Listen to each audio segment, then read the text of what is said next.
না সব শেষ হয়ে গেছে। চোখটা খোলা রাখেন স্যার, মনটারে শক্ত করেন, কিচ্ছু হবে না, আমি তো আছি স্যার। কি হয়েছে? গোলামরে কারা জানি গুলি করছে।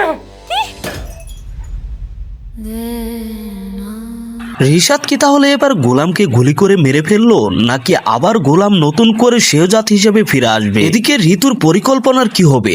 ঋতু কি তাহলে গোলামকে বলতে পারবে না সে গোলামকে অনেকটাই ভালোবেসে ফেলেছে? হ্যালো ভিউয়ার্স, আসসালামু আলাইকুম। আমরা দুনিয়া টাকার গোলাম নাটকের 15 নম্বর এপিসোডটি ইতিমধ্যে দেখে ফেলেছি। এবার এই 16 নম্বর এপিসোডটি কবে দেখতে পারবো এবং 16 নম্বর এপিসোডে কি কি করতে চলেছে আজকের এই ভিডিওতে সম্পূর্ণ বিস্তারিত আলোচনা করব। আমরা 16 নম্বর এপিসোডে দেখতে পারবো গোলামের যে পিএস রয়েছে সে তাকে নিয়ে হসপিটালে যাচ্ছে। তাহলে কি এবার সত্যি গোলামের স্মৃতিশক্তি ফিরে আসবে? হ্যাঁ ভিউয়ার্স, আমরা 16 নম্বর এপিসোডে দেখতে পারবো গোলামের সত্যি স্মৃতিশক্তি ফিরে গিয়েছে এবং শেহজাদ হিসেবে গোলাম আবারও নতুন রূপে ফিরতে চলেছে। এবার প্রশ্ন আসবে, গোলামের স্মৃতিশক্তি ফেরার পর কি আবারও ঋতুকে চিনতে পারবে? সবকিছু দেখতে হলে আমাদের অবশ্যই 16 নম্বর এপিসোডের জন্য অপেক্ষা করতে হবে। 16 নম্বর এপিসোডটি আমরা আগামী 16 তারিখ রোজ বৃহস্পতিবার ঠিক দুপুর 12টার সময় ব্র্যাঙ্কিং এন্টারটেইনমেন্ট ইউটিউব চ্যানেলে দেখতে পারবো। 16 নম্বর এপিসোডটি এমন কিছু ভয়ঙ্কর তথ্য বেরিয়ে আসতে চলেছে যা দেখে আপনারাও অবাক হয়ে যাবেন। এখন এই দুনিয়া টাকার গোলাম নাটকটি কে কোন জেলা থেকে দেখছেন অবশ্যই কমেন্ট করে কমেন্ট বক্সে জানিয়ে যাবেন এবং